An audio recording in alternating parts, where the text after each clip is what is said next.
آخری بات جو میں کرنا چاہتی ہوں وہ یہ ہے کہ قائد اعظم نے اس خطے میں نوآبادیاتی نظام کے لیے ڈی کالونائزیشن کی ایک نیچرل جو ویو آ رہی تھی اس ویو میں پاکستان حاصل کیا. یہ بھی ایک one of the solutions of Muslims of India تھا. اس ڈی کالونائزیشن میں انہوں نے کتنا اسکلفلی اس سارے پروسیس کو جو کہ کہیں اور کسی اور کے ہاتھ سے ہو رہی تھی اس میں سے اتنی اپنی ایک معمر جو زندگی کا حصہ تھا جس میں کہ لوگ ان کی شاید زبان اتنی نہیں سمجھتے تھے, بہت بڑا ہندوستان تھا جس میں تمام مسلمانوں کی وہ آواز بنے ہوئے تھے, تو دورے کرنا, اس لوگوں کو اس پلیٹ فارم پہ منظم کرنا اور اس ایک سلیوشن جو جیسے ساجد نے کہا کہ سیپریٹسٹ ایک لیڈر بن کے. تو میں سمجھتی ہوں کہ یہ ساری جو چیزیں تھیں یہ ایک بہت بڑے لیڈر کی ذاتی خصوصیات پر مبنی تھیں کہ اس نے کئی سال پہلے بھانپ لیا کہ اب ان کو اس ملک کو چھوڑنا ہے, یا اگر اسی طرح چھوڑ کر چلے گئے تو پھر تو یقیناً جن کے میجارٹی کے جن لوگوں کو اس سے زک پہنچی, بالکل ہندوستان کی تقسیم نہیں چاہتے تھے, کانگریس بالکل نہیں چاہتی تھی.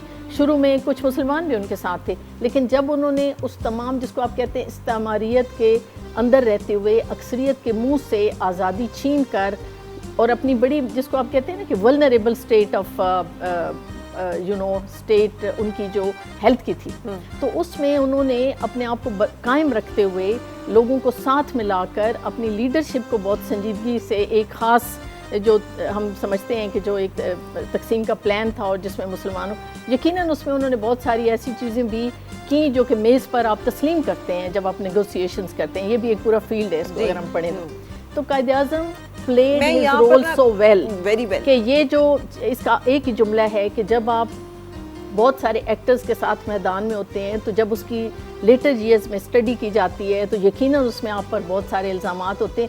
پاکستان کے ینگ لوگوں کے لیے یہ ایک بہت بڑا چیلنج ہے کہ وہ قائد اعظم کی تاریخ اپنے ہی پاکستان کے اداروں کے اندر محفوظ ہے, اس کو پڑھیں اور اس پر بہت کچھ لکھیں. آرام سے اس میں مطلب بہت کچھ کہا جا سکتا ہے, لیکن میں جو آپ سے جاننا چاہوں گی ڈاکٹر صاحب وہ یہ ہے کیسے قائد اعظم نے کبھی لیڈر بننے کا میرا نہیں خیال سوچا ہوگا. جیسے آپ نے کہا اپنے گھریلو جو بھی ان کے ٹارگیٹس تھے, احساس ذمہ داری جو اللہ تعالیٰ نے ان کے اندر ڈالا اور اس کے ساتھ وہ آگے بڑھتے گئے.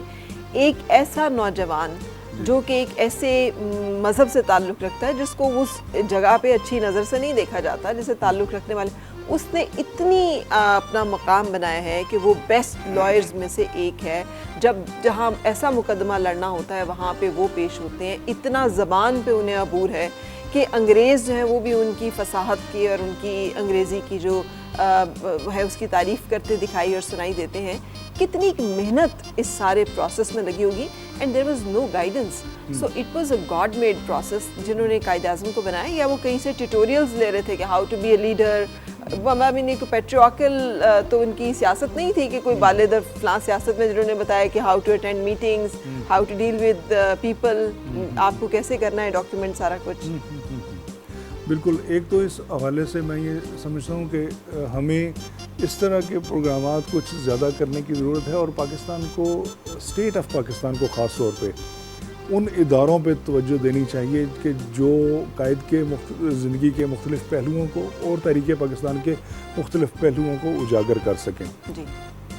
اب جہاں تک یہ سوال ہے کہ ان کے خلاف جو پروپیگنڈا کیا جاتا ہے, میں اس میں 2-3 گزارشات چھوٹی چھوٹی کرتا ہوں. کہ کانگریس کا ہی ایک بندہ تھا سبھاش چندر بوس, جسے وہ نیتا جی کہتے تھے. کانگریس نے اسے کانگریس میں سروائیو نہیں کرنے دیا, جو کہ اینٹی امپیریلسٹ تھا, جس نے افغانستان کے راستے جا کے اکبر خان نے اسے کراس کروایا. اس نے جا کے جرمنی میں فوج بنائی, اور وہ اس کی جرمنی, اٹلی, یعنی اس وقت 40,000 کی فوج اس نے بنا لی. اور وہ ہمیشہ یہ کہتا رہا کہ تم نہرو اور گاندھی انگریز کے پٹھو ہو, تم ان کے مقاصد کو سرو کر رہے ہو, تم ہندوستان کو آزاد نہیں ہونے دو گے. ایک. دوسرا, جب ہندوستان تقسیم ہو گیا, ٹھیک ہے جی, ماؤنٹ بیٹن نے کہا کہ جی میں چونکہ گورنر جنرل ہوں تو دونوں ملکوں کا میں گورنر جنرل رہ جاتا ہوں. اگر قائد واقعی پٹھو ہوتے تو وہ اسے ایکسیپٹ کر لیتے. انہوں نے کہا کہ بھائی صاحب ہم نے ایک اسلامی نظریاتی مملکت بنائی ہے, اور اس کا پہلا سربراہ ایک عیسائی کیسے ہو سکتا ہے؟ بہت کلیئرٹی کے ساتھ جی ہندوستان نے انہیں ایکسیپٹ کر لیا. یعنی ماؤنٹ بیٹن ہندوستان کے گورنر جنرل رہے لیکن پاکستان کے گورنر جنرل قائد نے کہا کہ کوئی مسلمان ہی ہوگا اور وہ خود ہوئے. پھر ماؤنٹ بیٹن نے کہا کہ دیکھیں اب یہ ملک الگ ہو گئے ہیں تو ہم سمجھتے ہیں کہ ہندوستان کے مختلف طرح کے رولرز رہے ہیں. اورنگزیب بھی رہا ہے, اشوکا بھی رہا ہے, اکبر بھی رہا ہے. تو اکبر کی مثال بڑی اچھی ہے, آپ ایک پلورلسٹک سوسائٹی رکھیں. تو اسپونٹینیسلی قائد نے جواب دیا ویل ماؤنٹ بیٹن آپ کے لیے اکبر کی مثال بڑی ہو سکتی ہے, میرے لیے مثال حضرت محمد صلی اللہ علیہ وسلم کی, لہٰذا میں تو ان کے لاہ عمل پہ چلوں گا. ٹھیک ہے جی, اور وہی اصل ہم اکبر کے مذہب کو اور دین کو کیوں مانیں. ہم ہر بچہ جانتا ہے کہ قائد نے جب وہاں پہ بارٹ لا کرنا تھا تو بہت سارے لا کالجز تھے, انہوں نے کس کا انتخاب کیا؟ لنکنز ان کا. اس کا انتخاب کیوں کیا کہ وہاں پہ دنیا کے بڑے بڑے قانون دانوں کے نام لکھے ہوئے تھے اور پہلا نام حضرت محمد صلی اللہ علیہ وسلم کا لکھا ہوا تھا. اور قائد نے یہ فیصلہ کیا کہ یہ وہ کالج ہے جہاں پہ مجھے پڑھنا چاہیے. اتنی شواہد ہونے کے باوجود بھی اگر ہماری قوم اس پراپیگنڈے کا شکار ہو جائے تو اس کا مطلب یہ ہے کہ ہمارا مورخ کمزور ہے, ہمارے تاریخ کے ادارے کمزور ہیں اور ہمارا نیریٹو کمزور ہے, جس پہ ہمیں توجہ دینے کی ضرورت ہے. کتابوں میں بند ہو جائے, بہت ساری تاریخ بیان کرنی پڑتی ہے, خاندانوں میں, نسلوں میں, گھروں میں. یہ جیسے قائد اعظم نے جب پاکستان بنایا ہے تو وہ ایک ٹیبل ٹاک نہیں رہ گئی تھی, سیاست جو ہے وہ صرف بند کمروں تک محدود نہیں رہ گئی تھی, وہ ہر انسان کے دل کی آواز تھی جو وہ اپنے گھروں میں کر رہے تھے, جو وہ ایک دوسرے سے کر رہے تھے, اور وہ سب ایک پلیٹ فارم پہ ایک نقطۂ نظر پہ فوکس تھے, متحد تھے.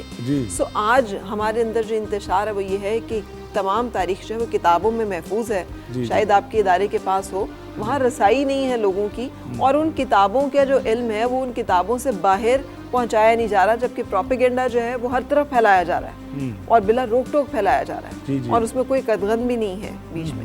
سو یہ ایک بہت بڑا چیلنج ہے اس دور کا, جو کہ فتنہ ہے. لیکن اگر آپ اجازت دیں تو بریک لینے کے بعد یہیں سے بات کنٹینیو کرتے ہیں, اسی فتنے سے کہ how to deal with this. Break لیں گے اور اس کے بعد پھر حاصل ہوتے ہیں.